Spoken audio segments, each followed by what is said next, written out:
Welcome to professional career development channel.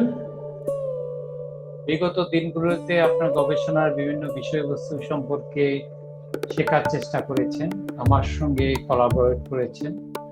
সেই ধারাবাহিকতা আজকের বিষয়বস্তু হলো how to write an abstract for international conference. আমি Asim Kumar Shah, freelance consultant, research and sociologist, আপনাদের পক্ষ থেকে প্রফেশনাল ক্যারিয়ার ডেভেলপমেন্ট চ্যানেলের পক্ষ থেকে নিয়মিত প্রতিদিন সন্ধ্যা 7টায় আমার অনলাইন প্রিমিয়ার করছি। সেই ধারাবাহিকতা আজকে আবার শুরু করছি।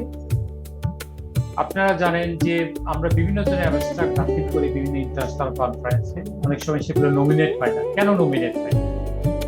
এর মধ্যে কোনগুলো একদম উইন উইন সিচুয়েশনে অবশ্যই নমিনেট হবে, সিলেকশন হবে, আপনারা অনেক সময় স্কলারশিপ পাবেন এবং দেশের বাইরে বিভিন্ন ইন্টারন্যাশনাল কনফারেন্সে পেপারটা বা অ্যাবস্ট্রাক্টটা প্রেজেন্ট করতে পারেন।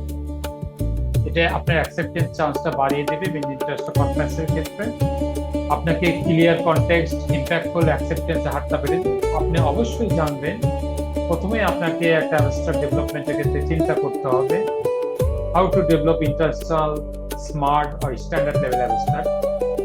বিশেষ করে ব্যাকগ্রাউন্ড কনটেক্সটটা চিন্তা করতে হবে। আপনার যে গবেষণা বিষয়বস্তু এরিয়া বা যে গ্যাপটা অ্যানালিসিস করেছেন সে প্রেক্ষাপটে ব্যাকগ্রাউন্ড কনটেক্সট বা ইন্ট্রোডাকশন বা শর্ট 1-2 লাইনের মধ্যে লেখার চেষ্টা করবেন।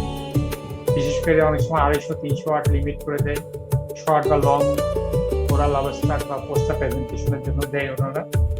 রিসার্চ অবজেক্টিভটা প্রি ডিফাইন থাকবে, ক্লিয়ার বা ফোকাস অবজেক্টিভ থাকবে। আপনার লক্ষ্য উদ্দেশ্য কি, আপনি কি ধরনের মেথডোলজি ইউজ করেছেন, কোয়ালিটিভ না quantitative, next method research approach, কিভাবে স্যাম্পলিং স্টাডি ব্যবহার করেছেন। এখানে কোনো গ্রাফ টেবিল ফরম্যাট আনা যাবে না, একদম জাস্ট ইন্টারপ্রিটেশন অ্যানালিটিক্যাল ভিউ দিতে হবে। কি ফাইন্ডিং বা এক্সপেক্টেড রেজাল্ট গুলো আপনার সুন্দরভাবে প্যারার মধ্যে আনতে হবে। নাম্বারিং সংখ্যা বা পার্সেন্টেজটা আসবে, কিন্তু কোনো গ্রাফ, আবারও বলি টেবিল, এগুলো আসবে না। কোনো হাইপারলিঙ্ক থাকবে না বা কোনো অ্যানোটেশন বা বিশেষ করে স্পেকুলেশন থাকবে না। এবং বিশেষত যেখানে পেপারের ক্ষেত্রে যেগুলো গ্রহণীয় এখানে বর্জনীয়, লিটারেচার রিভিউ পার্টে রেফারেন্সিংও থাকবে না। আপনার একদম নির্ভেজাল নিজের রাইটার থাকবে। ব্যাক লেভেলে ক্লিয়ার কনসাইন্স, আমরা অ্যাবস্ট্রাক্টটা স্ট্যান্ড আউট কিভাবে করা যায়। আমি আমার 16 বছর অভিজ্ঞতার আলোকে আপনার গবেষণা প্র্যাকটিসের প্রেক্ষাপটে আপনাদের নিয়মিত প্রতিদিন সন্ধ্যা 7টা অন ইয়ার করছি ক্লাসগুলো। আপনারা দেখা বা জানার চেষ্টা করবেন। বিশেষ করে বিভিন্ন স্টুডেন্ট রয়েছেন, ব্যাচেলার, মাস্টার বা পিএইচডি লেভেলের, একাডেমিক রিসার্চার যারা রয়েছেন, কনফারেন্স প্রেজেন্টার যারা রয়েছেন, এফজিও ডেভেলপমেন্ট প্রফেশনাল রয়েছেন, বিশেষ করে বাংলাদেশ থেকে গ্লোবাল ইম্প্যাক্ট লেভেলে যারা কাজ করেন তাদের জন্য অবশ্যই এটা বাঞ্ছনীয় ও প্রয়োজনীয়। এরপরে রয়েছে আপনার বিশেষত